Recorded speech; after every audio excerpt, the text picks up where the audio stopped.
Picture this. The year is 1665. The sun has barely risen over Madrid, yet already the Alcazar's ancient stones are sweating with summer's suffocating heat. You stand in a corridor heavy with incense, where the air tastes of candle wax, dying flowers, and something darker, the raw metallic tang of blood soaked into rags. Behind you, the palace echoes with the soft, nervous shuffling of courtiers in silk slippers, their eyes wide with dread. Ahead, through doors of carved oak, a woman screams. But this is no ordinary birth. This is the breaking point of centuries, the moment when a royal dynasty, obsessed with purity, finally reaps the monster it has sown. The woman laboring behind those doors is not just a queen. She is both niece and wife to the king. Her name is Mariana of Austria, and the man pacing outside, wringing his hands, is not just her husband, but her uncle, Philip III, 30 years her senior. The world holds its breath. It is not love that has filled her womb, but mathematics, cold, remorseless arithmetic, tallying up 200 years of cousin marrying cousin, uncle wedding niece, generation after generation. Each union a tightening noose around the neck of fate, each kiss a whispered pact with genetic disaster. The child fighting for air, whose arrival splits the silence of the palace, will be known to history as Charles II of Spain, and he will not be born whole. He will emerge as the living sum of every mistake his ancestors refused to see, the grotesque embodiment of power twisted by pride and tradition, his jaw, his mind, his bones, all stamped by the signature of royal arrogance, of a family so obsessed with itself that it forgot what it means to be human. Beyond these walls, the empire waits in fear. Spain is tired, battered by wars it can no longer win, haunted by the ghosts of heirs who died before their time. The sun, which once never set on Habsburg lands, now seems hesitant to rise at all. Every noble in the palace knows that the fate of their world is being rewritten on bloodied sheets just meters away. In that darkness, every prayer, every whispered hope, every trembling hand is shadowed by a question no one dares speak aloud. When you build your kingdom on the bones of your own children, what kind of future do you really deserve? This is not the story of a king. This is the story of a curse written in flesh, a warning echoing through the corridors of power, begging us never to mistake the illusion of purity for the substance of greatness. Part 1. The Seed of Ruin. How a family tricked itself into extinction. History does not thunder in with war drums or trumpet blasts. It creeps, silent and intimate, through candlelit halls, inside whispers exchanged between lovers and conspirators. The true beginning of the Habsburg tragedy was not marked by fire and blood, but by vows spoken in low voices, by hands joined over maps and marriage contracts. Centuries before Charles II's first strangled cry echoed through the Alcazar, the Habsburgs had already made their pact with destiny. It began not with madness, but with the cold brilliance of a single idea. Let others wage war, you, happy Austria, marry. Emperor Maximilian I, a man with the gift of vision and the curse of pride, forged this as the family creed. Why waste armies on fields of mud when a marriage bed could bring you kingdoms? Why risk your blood on foreign battlefields when you could simply fold the world's power back into your own veins? And so, the Habsburg web was spun across Austria, Spain, the Netherlands, and far beyond. With every generation, the lines on their genealogical chart became less a tree and more a tangled net, each branch curling back onto itself in a desperate attempt to trap eternity. They married cousins, nieces, uncles, aunts. Each union was a stitch sewn tightly into the family's own flesh. Children born with too many last names, too few ancestors. What was lost in genetic diversity was gained, they thought, in crowns and coins and the illusion of invincibility. Yet, as they pressed their signatures into treaties and kissed veiled brides who were sisters, cousins, or worse, the Habsburgs were blind to the poison blooming quietly in their blood. They laughed at the chaos of other dynasties, the wars, the revolutions, the fallen kings. Not us, they thought, not us. They believed in their own myth more than in flesh, more than in God. But bodies keep the score. Portraits of Maximilian's descendants at first show faces bright with the promise of youth, framed by gold and velvet, but linger in the royal galleries, and the shift becomes unmistakable. Jaws begin to lengthen, lips curl strangely, eyes sink inwards. By the time Charles V took the throne, the Habsburg jaw had become both family crest and curse, a bone-deep signature, a deformity that painters struggled to flatter and priests struggled to explain. Still, the game continued. A princess lost in labor? A prince too sickly to walk? Tragedy, yes, but nothing that could not be washed away with another wedding, another alliance, another hope, placed in a new cradle. Inside the palaces, every birth was a gamble. Some infants never drew breath. Others died before their first word. Sometimes the dead were hidden away, their names whispered only in prayers. But the dream of a pure, eternal Habsburg line was stubborn. As sons and daughters vanished into the cold earth, their parents ordered more marriages, more cousin unions, as if doubling down could beat the odds. In the glittering courts of Vienna and Madrid, no one dared speak the truth aloud, that the family was not blessed, but cursed by its own brilliance, that each wedding sewn from the same thread was really a slow unraveling. They poured wine, staged masks, composed sonnets, and congratulated themselves for outlasting their rivals.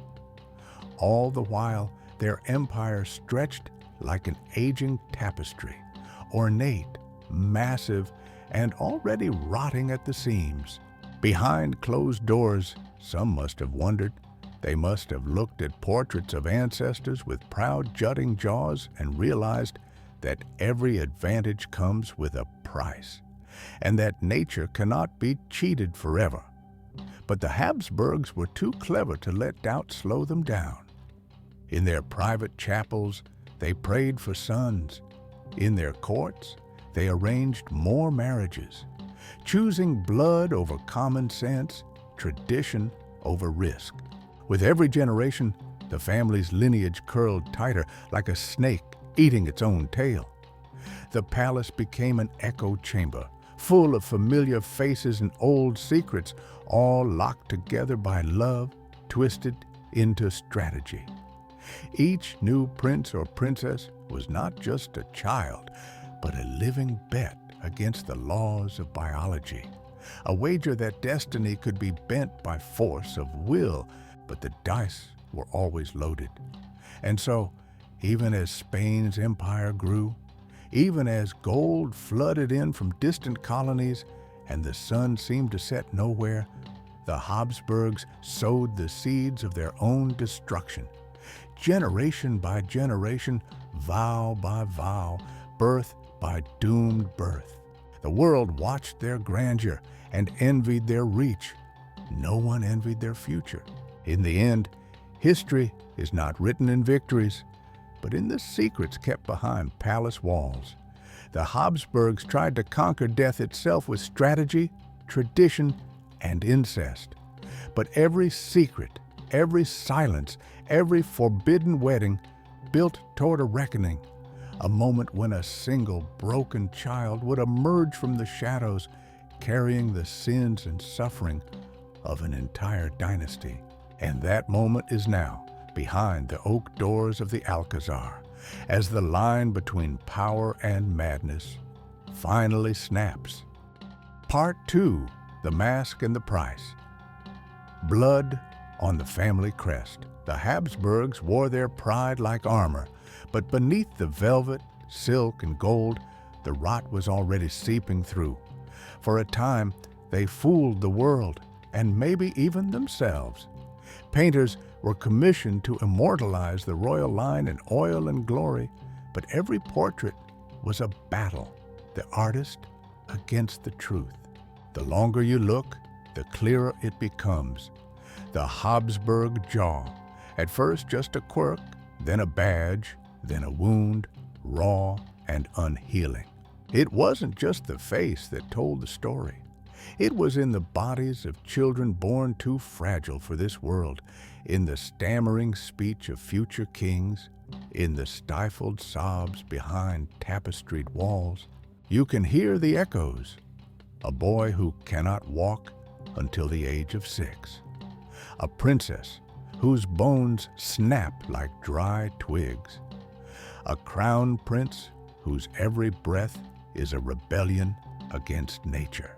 Yet the family kept up appearances, hiding their ghosts in the shadows of their palaces.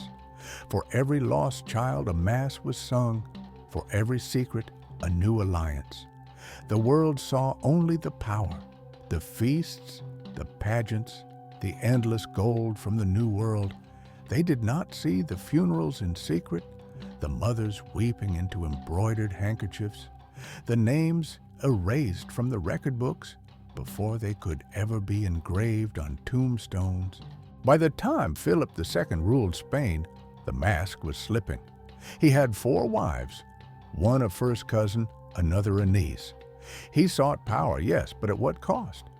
His son, Don Carlos, was the first open warning. A prince so unstable, so broken, he had to be imprisoned by his own father, dying young and raving, a ghost before his time. But the Habsburgs could not stop. The jaws grew longer, the blood thicker, the eyes more haunted with every generation. The Habsburg lip became legend, a family trademark as famous as their coat of arms. By the time Philip IV took the throne, the consequences were no longer just visible. They were inescapable. He stuttered through ceremonies, struggled to make himself understood. Foreign ambassadors took careful notes, exchanging worried glances at the Spanish court. The king who could not eat without pain, the king who could not speak clearly to his own council, the king whose children died one after another. These were the wages of purity. But what is tradition if not a chain, hammered link by link in the fires of pride and fear? Philip IV looked at his own family and saw not tragedy, but necessity. And so, when his first heir died, he married his niece, Mariana of Austria, without hesitation, writing another chapter in the epic poem of self-destruction. Within the palace, whispers grew louder. How long can we hide this? How much longer until the empire cracks open and the world sees the truth? Outside, the empire was unraveling. Spain's armies limped home, defeated. Gold from the Americas dwindled, wasted on wars and debts. The world center was shifting, and the Habsburgs, clinging to old rituals, could do nothing but watch. In the corridors, tapestries fluttered like the wings of dying moths. The air thickened with incense, rot, and dread. The court continued its masquerade, but everyone, from the lowest servant to the queen herself, knew the price was coming due. And so, as Mariana's labor pains began, The silence inside the Alcazar was not just the stillness before a birth, it was the hush before an avalanche. All the beauty, all the splendor, all the centuries of stolen time now focused on one fragile hope, a child born from the ashes of all that had come before. A child who would not be the answer, but the reckoning. Part 3. Birth of a Monster. When a dynasty finally gives birth to its own curse. The palace is drowning in silence, broken only by the agonized cries leaking from behind the heavy doors. Courtiers cluster in the shadows, too afraid to look at one another, as if eye contact alone might summon disaster. The incense burns hotter, trying in vain to cover the sharp, coppery scent of blood. Time stretches, every second dripping like melted wax, refusing to let anyone breathe. Inside the Queen's chamber, history is being rewritten in flesh and pain. Mariana of Austria, queen, niece, sacrifice, battles through the endless hours. Sweat stains her hair. Her fingers clutch the sheets like a drowning soul grasping for air. Midwives murmur prayers between their teeth. Physicians glance at one another, their faces pale with the knowledge of what's at stake. Not just a child, but the fate of a world balanced on a single, trembling breath. Finally, with one final guttural scream that shakes the glass in the windows, Charles II emerges. He does not come quietly. He comes writhing, gasping, twisted by centuries of calculation. The room falls into stunned silence as they see him. The head too large, the jaw jutting forward at an unnatural angle, the limbs limp and thin, as if the bones have forgotten how to hold themselves upright. His cries are thin, ragged, a sound less like a newborn's wail than a creature dragged unwilling from the underworld. The Queen's eyes, fever bright, search the faces around her, desperate for reassurance. But no comfort comes. The midwives wrap the infant in silks, but even the finest cloth cannot mask what he is. The king, her uncle, her husband, stands frozen, face ashen. He recognizes the curse made flesh, the price at last paid in full. As days turn into weeks, the truth spreads through the palace like rot. Charles cannot suckle, cannot grasp a finger. He lies staring at the ceiling, mouth open, lips unable to close over gums that jut forward, drool sliding down his chin. Every attempt to feed him is a battle. Every hour, a new fear. Whispers coil through the corridors. He is not right. He is not whole. He is what we have made him. The doctors try to explain it away. Bad omens, curses, the will of God. The priests perform rituals, sprinkle holy water, plead for mercy. Nothing changes. Servants tiptoe through the marble halls, carrying news to the far corners of Europe. Spain's long shadow begins to tremble. Foreign ambassadors send coded letters home. The child is weak. The child will never rule. Yet the palace refuses to accept the verdict of nature. They raise him as a king, dressing him in gold and pearls, rehearsing ceremonies he cannot understand, painting portraits that flatter, that lie, that worship the mask instead of the broken face beneath. But time is relentless. Charles does not speak his first word until 4. He cannot walk until 8. Seizures shake his body, leaving him gasping, eyes wild with terror. He learns to fear mirrors, to avoid windows, to shrink from laughter. He understands somehow that he is both treasure and shame, both king and curse. His mother watches him with the desperate love of the doomed. She clings to hope, to ritual, to the possibility of miracle. She weeps when he stumbles, screams at doctors when they fail to heal what cannot be healed. The king retreats into himself, haunted by the ghost of his own ambition. And all the while, the empire teeters, rivers of gold running dry, generals grumbling, courtiers plotting, priests praying. The fate of Spain, once forged by swords and brilliance, now depends on a child who can barely hold a spoon. And so, Charles II grows, if you can call it growing. His body stretches in strange, painful directions. His mind, clouded, flits between confusion and terror. He is a living prophecy, a warning written in muscle, bone, and sorrow. He is the last of the Habsburgs, the child who should never have been born, the living answer to the question nobody dared to ask. How long can you cheat nature before it demands everything in return? Part 4. Empire cracks, Europe waits. The wolves circle the dying lion. The years slide by, but inside the Alcazar, time feels frozen, trapped in an endless dusk, heavy with the scent of failure. Charles II grows, or rather lingers. He is king in name, a living relic of a royal dream turned nightmare. He stumbles through ceremonies he cannot comprehend, weighed down by velvet and jewels that might as well be chains. Ministers bow low, but make their own decisions. Advisors gather in the shadows, whispering, calculating, carving out power from the hollow center of the court. The king's signature is just a formality, his hand guided, his mind absent, his presence a shell to legitimize the ambitions of others. Beyond these walls, Spain is dying, bled dry by decades of war, debt, and denial. Gold from the New World no longer pours in.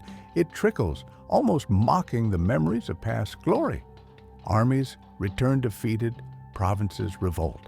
The people starve. In the squares, old songs of empire are sung in hushed tones, tinged now with irony and fear. And outside Spain, the world is watching. France, under Louis XV, grows fat and bold. England sharpens its knives. The Holy Roman Empire bides its time. Diplomats report home in secret codes. The king cannot speak. The king cannot breed. The king is dying. Inside the court, the pressure mounts. Marriages are arranged in desperation. Charles, broken and haunted, is forced into unions with foreign princesses. First Marie-Louise of Orléans, then Maria Anna of Neuburg. Both are young, strong, chosen to conjure the hope of an heir. But the bed remains cold, the cradle empty, the silence damning. Each failed attempt is a new crack in the imperial mask. Foreign ambassadors smirk behind their fans. Nobles gamble on how long the king will last. Priests redouble their prayers. Doctors propose ever stranger cures. Leeches, potions, exorcisms, all in vain. Rumors swirl that Charles is bewitched, cursed by enemies, that Spain itself is under a spell, paying for the sins of its fathers, that the end is close. And all the while, Charles moves through this decaying theater like a sleepwalker, his eyes dull, his lips twisted in confusion, his hands trembling. Sometimes he startles awake, raving about ghosts, poison, betrayal. He clings to relics, obsesses over rituals, as if faith could rewrite the rules written in his very bones. The court becomes a grotesque ballet of denial, elaborate feasts staged for a king who cannot eat, grand hunts arranged for a king who cannot ride, ceremonies performed for a king who cannot speak the words. He is both monarch and captive, both symbol and warning. Meanwhile, outside the palace, the vultures gather. Every court in Europe calculates its share of the Spanish carcass. Treaties are whispered, alliances forged and broken in the night. Soldiers muster in the borderlands, waiting for the signal, the king's last breath. The world's greatest empire has become a feast, and everyone is hungry. Inside, the queen prays for a miracle. Ministers hope for a painless end. Servants glance over their shoulders, knowing that when the final curtain falls, mercy will be in short supply. Only Charles seems unaware that he is the ghost around whom this tragedy revolves. Or perhaps, in the quietest moments, he knows too well. The lion is dying. The wolves are at the door. And somewhere in the heart of the crumbling Alcazar, the future of Europe waits, poised on the edge of oblivion. Part 5. The Death and the Awakening. Silence at sunset, shadows at dawn. The final days are not filled with glory, but with shadows, fever, and the taste of ashes. The Alcazar is a mausoleum before its time, servants moving quietly as if afraid to disturb the death that hangs over every room. Charles II, last king of the Spanish Habsburgs, shrinks into his bed, a wraith haunted by memories he cannot voice and fears he cannot escape. His body is a battlefield, scarred by seizures, hollowed by hunger, twisted by pain. He chokes on every meal, whimpers in his sleep, stares blankly at the relics lining his chamber as if hoping faith alone could repair what centuries have broken. The queen keeps vigil beside him, face gaunt, eyes hollow, her prayers fraying into silence. Beyond the palace, all Spain holds its breath. Ministers meet in secret, preparing for chaos. Priests murmur last rites. The streets of Madrid are hushed. The people know that the world they inherited is ending with the life of this ruined king. And across Europe, armies are waiting, borders bristling with swords, cannons polished for the coming storm. Every ambassador checks for news. Has the king died yet? Is it time? On the 1st of November, 1700, death comes quietly, almost merciful. Charles II slips away, last words dissolving into the air, nothing left but the sound of a kingdom exhaling after generations of holding its breath. The physicians write their confused autopsy, shrunken brain, withered organs, a body rotted from within. The priests recite their final prayers. The queen weeps, but her tears are only one river in a flood of grief, relief, and terror. Outside, bells toll not for a hero, but for the end of a line. Spain's people mourn, and beneath that mourning is a darker current. The knowledge that their suffering is over, but the reckoning has just begun. Within days, Europe erupts. The War of the Spanish Succession engulfs the continent. Treaties shatter. Borders burn. The legacy of the Habsburgs is not a lasting peace, but a bloodstain across history, a warning written in fire, steel, and bone. But as the smoke clears, a kind of awakening stirs. In royal courts and candlelit bedrooms across the fields and cities of Europe, people begin to whisper a new truth. No dynasty, no bloodline, no empire can stand against the laws of nature. Purity is a myth. Power bought with pain is a curse passed down until someone is brave or doomed enough to break it. The Habsburg lip disappears from portraits, but the lesson remains. The silence left by Charles II is not empty. It is filled with possibility, with the hope that future kings and queens might marry for love, not calculation. That greatness lies not in the hoarding of blood, but in the opening of hearts. And so, as the sun finally sets on the world Charles inherited, a new day begins, born not from triumph, but from the courage to let go of old ghosts and the wisdom to never repeat the same mistake. When the dust settles over Madrid, when the bells of Europe fall silent and the last flickers of candlelight die in the empty palace, what remains?